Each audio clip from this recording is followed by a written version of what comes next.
শেখ হাসিনা পদত্যাগ করেননি, পারলে পদত্যাগপত্র দেখাক, বলছেন জয়। মির্জা আব্বাসের হুঁশিয়ারি, সন্ত্রাস করলে কেউ ছাড় পাবে না।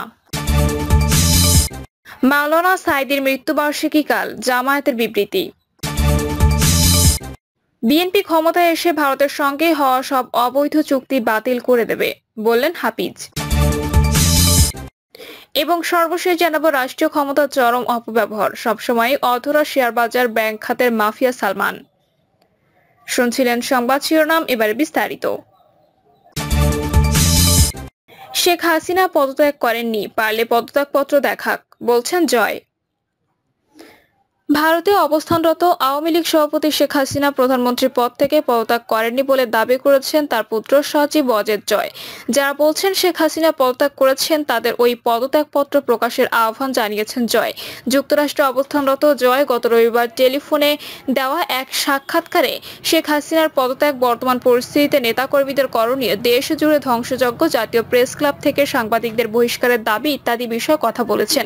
সাক্ষাৎকার নিয়েছেন কালের কণ্ঠে জ্যেষ্ঠ প্রতিবেদক তৈমুর তুষার। বলা হচ্ছে, তিনি প্রধানমন্ত্রীর পদ থেকে পদত্যাগ করে গেছেন। এরই ধারাবাহিকতায় বাংলাদেশের নতুন অন্তর্বর্তীকালীন সরকার গঠন করা হয়েছে, কিন্তু আপনি একাধিক গণমাধ্যমে বলেছেন শেখ হাসিনা প্রধানমন্ত্রীর পদ থেকে পদত্যাগ করেননি। বিষয়টি একটু ব্যাখ্যা করবেন। তিনি পদত্যাগ করেননি, কারণ পদত্যাগ করতে হলে প্রাতিষ্ঠানিকভাবে নিজের স্বাক্ষরিত একটি চিঠি রাষ্ট্রপতি বরাবর দিতে হবে। সেটা করা হয়নি, সেটা সময় ও বাস্তবতা ছিল না।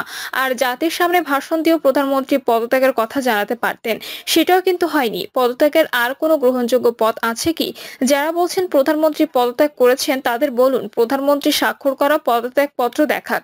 আমি জানি তারা সেটা দেখাতে পারবেন না। আমাদের নেতাকর্মীদের বাড়িঘর জ্বালিয়ে দেওয়া হয়েছে। 1971 সালে পাকিস্তানি হানাদার বাহিনী, 1975 সালে বঙ্গবন্ধু শেখ মুজিবুর রহমানের ঘাতকরা ধানমন্ত্রী 32 নম্বরের বাড়ি ধ্বংস করেনি। এবার কিন্তু তারা 32 নম্বরে লুটপাট করে পুড়িয়ে দিয়েছে, মুক্তিযুদ্ধের সব স্মৃতিচিহ্ন ধ্বংস করে দিয়েছে। এগুলো কিসের নমুনা, তা বিচারের দায়িত্ব আমি দেশের মানুষের কাছে ছেড়ে দিচ্ছি। আমরা একটু সময় নিচ্ছি, এরপর নিয়মিত নির্দেশনা পাবেন নেতাকর্মীরা। আসলে তাদের যেভাবে হত্যা করা হয়েছে, যেভাবে তাদের বাড়িঘর জ্বালিয়ে দেওয়া হচ্ছে, তারা সবাই নিরাপত্তাহীন হয়ে পড়েছেন। এরপরও সামনে 15ই আগস্ট জাতীয় শোক দিবস আছে। আশা করছি এদিন আমাদের নেতাকর্মীরা কর্মসূচি পালন করবেন। ধানমন্ডি 32 নম্বরে বঙ্গবন্ধুর প্রতি শ্রদ্ধা জানাতে নানা শ্রেণী পেশার মানুষ উপস্থিত থাকবেন বলে মনে করছি। মির্জা আব্বাসের হুঁশিয়ারি, সন্ত্রাস করলে কেউ পার পাবে না। কোথাও কেউ সন্ত্রাস, চাঁদাবাজি করলে ছাড় দেওয়া হবে না বলে হুঁশিয়ারি উচ্চারণ করেছেন বিএনপির স্থায়ী কমিটির সদস্য মির্জা আব্বাস। নেতাকর্মীর উদ্দেশ্যে মির্জা আব্বাস বলেন, সারা দেশে সন্ত্রাসীরা অপকর্ম করছে, অথচ তারা কেউ বিএনপি করে না। যারা বিএনপি করে তারা রক্ষা কবচ হিসেবে কাজ করছে। বিএনপি চেয়ারপারসন খালেদা জিয়ার সন্তানরা, ভারপ্রাপ্ত চেয়ারম্যান তারেক রহমানের সৈনিকরা এমন কুকর্ম করতে পারে না। বিএনপির জ্যেষ্ঠ যুগ্ম মহাসচিব রুহুল কবির রিজভী বলেন, চক্রান্তকারীরা আমাদের বিভক্ত করে দেশ অস্থিতিশীল করতে চায়, আমাদের এই দীর্ঘদিনের সমাজকে ভাঙতে চায়। আমরা বাংলাদেশী, কে মুসলিম, কে হিন্দু, কে বৌদ্ধ, কে খ্রিস্টান, বিএনপি কখনো পার্থক্য করেনি। শেখ হাসিনা এটা করতেন। আমাদের অন্য ধর্মাবলম্বী ভাই বোনরা সবচেয়ে অনিরাপদ ছিল তার শাসনামলে। মাওলানা সাঈদীর মৃত্যুবার্ষিকী কাল, জামায়াতের বিবৃতি। বাংলাদেশ জামায়াতে ইসলামীর সাবেক নায়েবে আমির, খ্যাতিসম্পন্ন ইসলামী চিন্তাবিদ আল্লামা দেলোয়ার হোসাইন সাঈদীর প্রথম মৃত্যুবার্ষিকী আগামীকাল 14ই আগস্ট। মানবতা বিরোধী অপরাধের মামলায় আমৃত্যু কারাদণ্ডপ্রাপ্ত ছিলেন তিনি। গত বছরের 14ই আগস্ট রাতে চিকিৎসাধীন অবস্থায় তার মৃত্যু হয়। বিবৃতিতে জামায়াত আমির বলেন, 2023 সালের 14ই আগস্ট রাতে পিজি হাসপাতালে প্রিজন সেলে চিকিৎসার অবহেলার কারণে দেলোয়ার হোসাইন সাঈদী ইন্তেকাল করেন। তাকে কাশিমপুর কারাগার থেকে অসুস্থ অবস্থায় ঢাকায় এনে সন্ধ্যায় পিজি হাসপাতালে ভর্তি করা হয়। কর্তব্যরত ডাক্তার ও হাসপাতাল কর্তৃপক্ষ তার চিকিৎসার যথাযথ পদক্ষেপ নেয়নি। চিকিৎসায় অবহেলার বহু তথ্য প্রচারিত হয়েছে। এমনকি ওই অবস্থায় তার সন্তান ও স্ত্রীকে সাক্ষাৎ করতে দেওয়া হয়নি। এমনই এক পরিস্থিতিতে পিজি হাসপাতালে তিনি ইন্তেকাল করেন। জামায়াতের আমির বলেন, দেলোয়ার হোসেন সাঈদীর ইন্তেকালের পর ঢাকায় তার জানাজার আদায় করতে দেওয়া হয়নি। লাখ লাখ তৌহিদি জনতা ঢাকায় জানাজা আদায়ের দাবি জানালে পুলিশ তাদের উপর কাঁদানে গ্যাস, সাউন্ড গ্রেনেড ও গুলি চালিয়ে শত শত লোককে আহত করে। অবশেষে দেলোয়ার হোসেন সাঈদীর লাশ তার পিরোজপুর গ্রামের বাড়িতে নিয়ে নামাজে জানাজা ও দাফন সম্পন্ন করা হয়। লাখ লাখ তৌহিদি জনতা সাঈদীর জন্য অশ্রুসিক্ত চোখে আল্লাহর কাছে দোয়া করেন। তিনি বলেন, আল্লামা সাঈদী এখন আমাদের মাঝে নেই, তিনি তার জীবন ও কর্ম আমাদের জন্য দৃষ্টান্ত হিসেবে রেখে গেছেন। অর্ধ শতাব্দীরও বেশি সময় ধরে তিনি দেশে বিদেশে কোরআনের তাফসির করেছেন। জাতীয় সংসদ সদস্য, বিভিন্ন সংসদীয় কমিটির চেয়ারম্যান ও সদস্য হিসেবে তিনি গুরুত্বপূর্ণ ভূমিকা পালন করে গেছেন। আমি তার অবদানের কথা গভীর শ্রদ্ধার সঙ্গে স্মরণ করছি। আল্লাহ রাব্বুল আলামিন তার মৃত্যুকে শহীদী মৃত্যু হিসেবে কবুল করুন।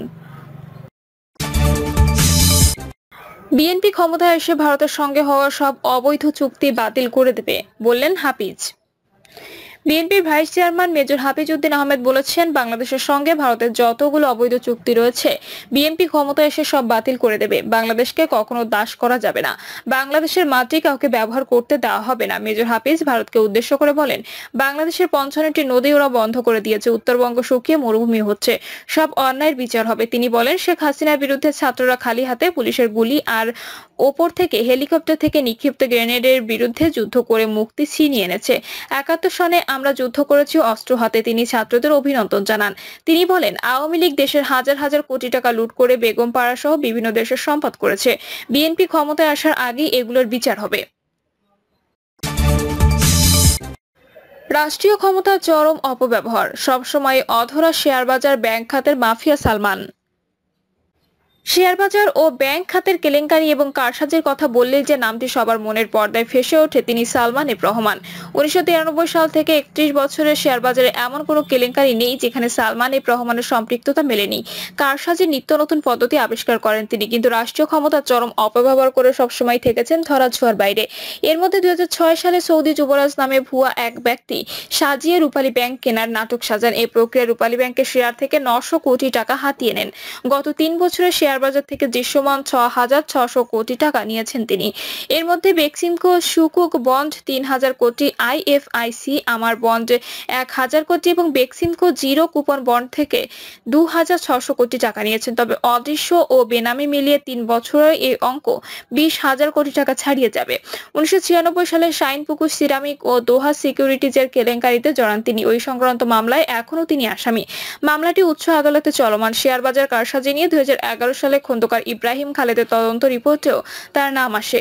ওই সময় প্রভাব খাটিয়ে বেক্সিমকো ফার্মার প্রেফারেন্স শেয়ার পাশ করিয়ে নেন তিনি। এই শেয়ারের মাধ্যমে প্রিমিয়াম সহ ৪১০ কোটি টাকা সংগ্রহ করেন। একই সময় শাইনপুকুর সিরামিকের মাধ্যমে ২৮৬ কোটি এবং বেক্সিমকো টেক্সটাইলের মাধ্যমে ৬৩৫ কোটি টাকা সংগ্রহ করেন। এছাড়া ডিজিএমজি এয়ারলাইন্সের প্লেসমেন্ট শেয়ার বিক্রি করে ৩০০ কোটি টাকা নেন তিনি। পরবর্তী সময়ে ওই কোম্পানি উধাও হয়ে যায়, কিন্তু বিনিয়োগকারীদের আর টাকা ফেরত দেননি। একইভাবে জিএমজি এয়ারলাইন্সের নামে সোনালী ব্যাংক থেকে ২২৮ কোটি ঋণ নেন তিনি। এক্ষেত্রে জানামত হিসেবে সালমান এফ রহমানের ধানমন্ডির বাড়ি বন্ধক রাখা হয়। পরবর্তী সময়ে টাকা শোধ না করলে তার বাড়ি নিলাম ডাকে সোনালী ব্যাংক। ২০১৩ সালে আইএফআইসি ব্যাংকের টাকায় নেপালের লোকসানি প্রতিষ্ঠানের ১০ টাকার শেয়ার ৭৫ টাকায় কেনেন তিনি। এই প্রক্রিয়া সেখানে ১২৫ কোটি টাকা পাচার করা হয়। ২০১১ সালে ভুয়া কাগজপত্রের মাধ্যমে আইএফআইসি মিউচুয়াল ফান্ডের মাধ্যমে শেয়ারবাজার থেকে ১,০০০ কোটি টাকা সংগ্রহ করেন। বেক্সিমকো গ্রুপের vice chairman Salman F Rahman Awami League সভাপতি ও সাবেক প্রধানমন্ত্রী শেখ হাসিনার বেসরকারি খাত বিষয়ক উপদেষ্টা ছিলেন। এছাড়া তিনি বাংলাদেশ শিল্প ও বণিক সমিতি ফেডারেশনের সাবেক সভাপতি। ২০১৮-২০২৪ সালে জাতীয় সংসদ নির্বাচনে সালমান এফ রহমান ঢাকা ১ আসন থেকে নির্বাচন করে আওয়ামী লীগ থেকে সংসদ সদস্য হন। ২ নির্বাচনে তার ব্যাপক ভোট কারচুপি, কেন্দ্র দখল, সন্ত্রাস, সাংবাদিকদের উপর হামলা সহ বহুবিধ নারকীয় কর্মকাণ্ডের মাধ্যমে ভোট কেন্দ্র দখল করে সংসদ সদস্য নির্বাচিত হয়েছিলেন। নবমগঞ্জ দোহার এলাকায় উন্নয়নের নামে সরকারি অর্থ লুটপাট করার অভিযোগও রয়েছে তার বিরুদ্ধে। এছাড়া ব্যাংক দখল, ঋণের নামে ব্যাংকের আমানতকারীদের টাকা লুটপাট, রাজনৈতিক প্রভাব বিস্তার করে ব্যাংক থেকে বেআইনি সুবিধা নেওয়া, দেশ থেকে টাকা পাচার, ব্যাংকে ঋণ পরিশোধ না করে খেলাপি হওয়ার অভিযোগ রয়েছে সালমানের বিরুদ্ধে। শুধু তাই নয়, ১৭ দফা খেলাপি ঋণ নবায়ন করার মতো গুরুতর আর্থিক অনিয়মও করেছেন তিনি। এছাড়া তিনি মন্ত্রিসভার সদস্য না হলেও সরকারের সব পর্যায়ে তার ছিল ব্যাপক প্রভাব। ২০০৯ সালে আওয়ামী লীগ সরকার ক্ষমতায় আসার পর সালমান এফ রহমান আইএফআইসি ব্যাংকের নিয়ন্ত্রণ নেন। ওই সময় থেকে তিনি এখনো পর্যন্ত ব্যাংকটির নিয়ন্ত্রণ রেখেছেন। আলোচ্য সময়ে ব্যাংক থেকে মোটা অঙ্কের টাকা লুটপাট করেছেন। উল্লেখ্য, ২০০৯ সালের আগে নানা অনিয়ম ও দুর্নীতির অভিযোগে আইএফআইসি ব্যাংকের পরিচালক পদ থেকে তাকে বাদ দেওয়া হয়। আইএফআইসি ব্যাংকের পরিচালক পদ হারালেন সালমান এফ রহমানের ছেলে সায়ান। ঋণ খেলাপের কারণে আইএফআইসি ব্যাংকের পরিচালক পদ হারালেন সালমান এফ রহমানের ছেলে সায়ান ফজলুর রহমান। 11 আগস্ট আইএফআইসি ব্যাংকের ব্যবস্থাপনা পরিচালক বরাবর পাঠানো চিঠিতে এ নির্দেশনা জারি করেছে বাংলাদেশ ব্যাংক। চিঠিতে বলা হয়, সায়ান আইএফআইসি ব্যাংক থেকে এসএস ফ্যাশনস লিমিটেডের নামে নেওয়া ঋণ খেলাপি হওয়ার কেন্দ্রীয় ব্যাংক তাকে পরিচালক হিসাবে পুনঃনিয়োগ দেয়নি। এর আগে 27 জুন আইএফআইসি ব্যাংকের 47তম বার্ষিক সাধারণ সভায় সায়ানকে পুনঃনিয়োগের অনুরোধ জানায় ব্যাংকটির পরিচালনা পর্ষদ। ব্যাংক কোম্পানি আইন 1991 এর 15 ধারা অনুযায়ী সেই আবেদন নাকচ করে দিয়েছে কেন্দ্রীয় ব্যাংক। সায়ানের বাবা সালমান এফ রহমান বর্তমানে আইএফআইসি ব্যাংকের চেয়ারম্যান হিসেবে রয়েছেন। অবৈধভাবে 22,000 কোটি টাকা নিয়েছেন জনতা ব্যাংক থেকে। এদিকে নিয়মের ব্যত্যয় ঘটিয়ে রাষ্ট্রায়ত্ত জনতা ব্যাংক থেকে 21,978 কোটি টাকা ঋণ বের করে নিয়েছে বেক্সিমকো গ্রুপ। বাংলাদেশ ব্যাংকের পরিদর্শন প্রতিবেদনে দেখা যায়, কেন্দ্রীয় ব্যাংকের যথাযথ নিয়ম অনুসরণ না করে বেক্সিমকো গ্রুপের বিভিন্ন প্রতিষ্ঠানকে প্রায় 22,000 কোটি টাকার এই ঋণ দিয়েছে জনতা ব্যাংক। হিসাব অনুযায়ী এর মাধ্যমে তারা শুধু একটি গ্রুপকে ব্যাংকের মূলধনের 949.78% ঋণ সুবিধা দিয়েছে, কিন্তু কোনো একক গ্রাহককে মূলধনের 25% বেশি ঋণ দেওয়ার নিয়ম নেই। একাধিকবার কেন্দ্রীয় ব্যাংক থেকে বেক্সিমকো গ্রুপের সার্বিক ঋণের তথ্য চেয়ে চিঠি দিলেও তার পরিপালন করেনি ব্যাংকটি, বরং কেন্দ্রীয় ব্যাংকের কাছে তথ্য গোপন করা হয়েছে। এরপর নতুন করে আরো 479,36,00,000 টাকা ঋণের আবেদন করেছে বেক্সিমকো। এর সূত্র ধরে বিষয়টি আলোচনা চলে আসে, কারণ এত বড় সিদ্ধান্ত ব্যাংকের পক্ষে নেওয়া সম্ভব নয়।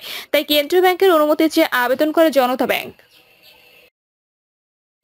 প্রিয় দর্শক, এই ছিল এখনকার সর্বশেষ সংবাদ। আপডেট সব সংবাদ পেতে চ্যানেলটি সাবস্ক্রাইব করে বেল আইকনটি ক্লিক করে রাখুন।